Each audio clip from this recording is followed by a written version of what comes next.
Ang sasabihin ko ay may maaari. Pasado alas 3 ngayong hapon nang natapos na ang isinagawang inventaryo ng PIDEA sa mga nakuwang drugs at non-drug items. Sa ating intelligence information gathering and dun sa information received natin, talagang malakihan din ito.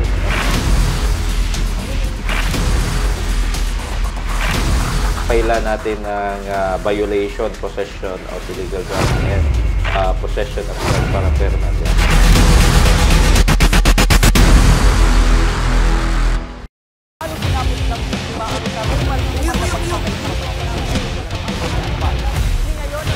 Ako, si Nomer Corporal, at ito Lampas.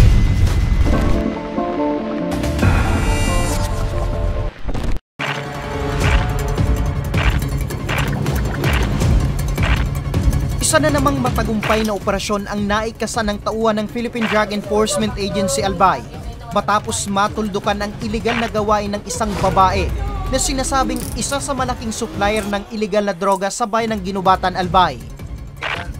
Nasabat sa kanya ang tinatayang humigit sa 600,000 piso na halaga ng hininalang shabu. Umaga nitong ika-18 ng Nobyembre nang makatanggap muli ng isang imbitasyon ang Lambat Team mula sa PIDEA Albay sa ikakasang bypass operation. Bandang alas 10 ng umaga nang tumungo na kami sa kanilang opisina at makalipas lang ang mahigit isang oras nang kami ay tumulak naman papuntang Barangay Batang Ligao City kung saan magaganap ang isang briefing. Maliban sa PIDEA, makakasama rin namin sa gagawing operasyon ang mismong hepe ng Ginubatan Police na si Police Lieutenant Colonel Joseph Imperial kasamang kanyang mga tauhan, isang barangay official bilang mandatory witness kasama ang Lambat Team.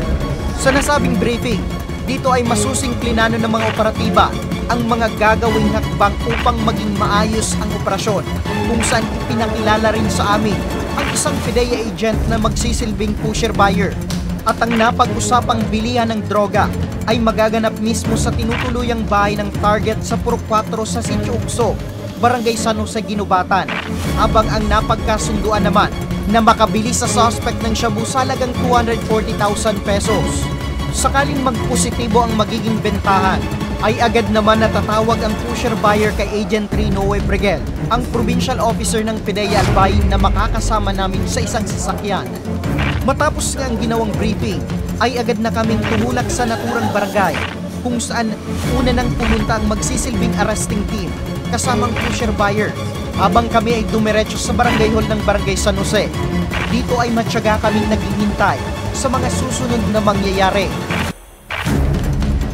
Matapos ng ilang minuto ay nakatanggap na kami ng isang tawag. Isang hudyat na nga na positibo ang naging bentahan. Agad naman kaming tumungo sa lugar kung saan naabutan namin ang babaeng suspect, kung saan makikita pa sa kwarto ang mga nagkalat na drug paraphernalias, isang indikasyon na gamitan ng droga ang nasabing lugar. Matagumpay na nakumpiskan sa suspect ang isang malaking plastic sachet ng hininalang shabu at isa pang maliit na plastic sachet. Laman din ang hininalang shabu na mayroong timbang na 100.5 grams o may kabuang halaga ng 683,400 pesos. Habang na-recover din ang ginamit na bypass money. Sa ating intelligence information gathering and dun sa information received natin, talagang malakihan din ito. And sa katunayan, accordingly, isa rin ito sa mga sources ng illegal drug dyan sa may barangay Kisapi ng Ginubatan, Albay. And marami pang ibang mga informations and, na nagtuturo na isa talaga siya sa mga supplier ng illegal drugs doon sa area.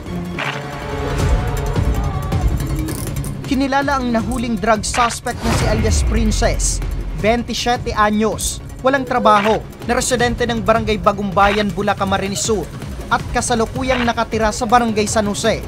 Ayon kay Agent Rinoe Brigel, isang buwan din ang ginawa nilang pagmamanman sa suspect hanggang sa positibong makatransaksyon nila ito at naaktuhan din sa paggamit ng illegal na droga.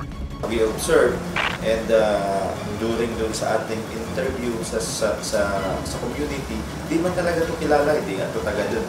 And kayo rin, observe nyo rin na ang daming binibigay na address, di ba? Kanina, natanong natin kung taga saan talaga. So, ang ginagawa niya lang kasi dyan, lalapag siya sa ginpatan, hanap siya ng dadapuan niya, and then i-distribute niya yung illegal drugs. After that, alis na naman siya ng ginubatan. So, last time, na-monitor natin ito sa Daraga. So,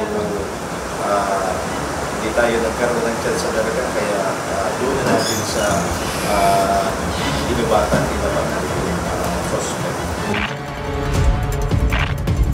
Sa kabila ng aktong pagkakahuli sa kanya, mariing itinanggi pa rin ng suspect na sa kanya ang nakuwang droga.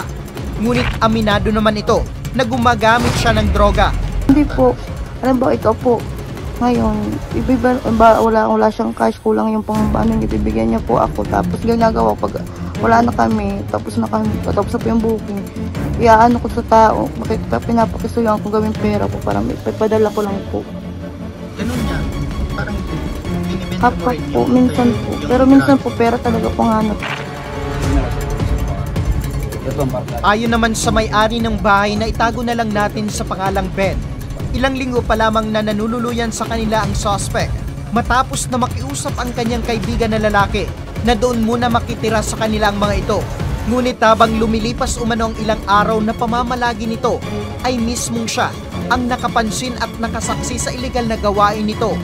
Dagdag pa niya na malaking bagay na nahuli na ito sapagkat natatakot din umano sila na madamay at kung ano pang masamang mangyari sa kanyang pamilya dahil sa pagkakasangkot ng suspect sa iligal na gawain.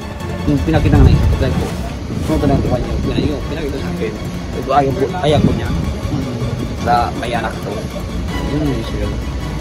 Yung umalis sila yung kagabi, magkita sa lagyan. Kaya bumalik kami na. Purma lang nasampa ng kasong paglabag sa Republic Act 9165 o Comprehensive Dangerous Drugs Act of 2002 ang akusado. Samantala, ayon sa impormasyon, ang Barangay San Jose ay kasama sa mga naideklara bilang drug-free barangay sa naturang bayan. Kaya naman, nakatalaan na magkaroon ng pag-uusap ang PDEA at barangay official sa lugar. Hindi nga taga doon, so hindi pa siguro ng monitor ng barangay, so hingin na lang natin sila ng explanation ng nangyari ko na rin. Actually, mapaila natin ng violation ng Article 2, Section 5, Survey, Section 11, Possession of illegal drugs, and Section 12, Possession of drug paraphernalia. So yun tatlo ang kakarapin ng kaso. Ang matagumpay na operasyong ito ay isang patunay anya na hindi tumitigil ang otoridad sa pagsawata ng iligal na droga sa lalawigan ng Albay. Naging posible rin ito dahil sa pakikipagtulungan ng komunidad sa kanila. Sa ngalan ng programang Ako Bicol Tabang Ora mismo, ako, si Nomer Corporal, at ito ang Lampas. Ano sinabot ng biktima ang karumal ngayon ako, si Nomer Corporal, at ito ang Lampas.